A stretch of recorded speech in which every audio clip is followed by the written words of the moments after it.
মাত্র ৪৪ বছরের জীবন, অথচ এই সময়ের মধ্যেই যিনি বদলে দিয়েছিলেন পূর্ববঙ্গের ইতিহাস, শিক্ষার মানচিত্র, এমনকি উপমহাদেশের রাজনীতির ধারা, তিনি নবাব সলিমুল্লাহ।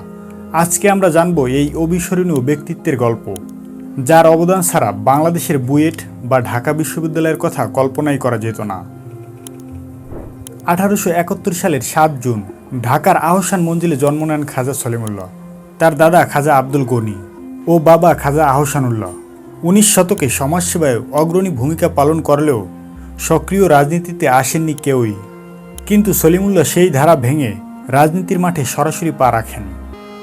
শিক্ষা ও ভাষা জ্ঞান, তিনি গৃহশিক্ষকের কাছে শিক্ষা লাভ করেন। ইংরেজি, আরবি, ফার্সি, উর্দু ও জার্মান ভাষায় ছিলেন দক্ষ। এই বহু ভাষাবিদ নেতা একসময় জুনিয়র ম্যাজিস্ট্রেটের চাকরি নিলেও পরে সমাজসেবার টানে চাকরি ছেড়ে দেন।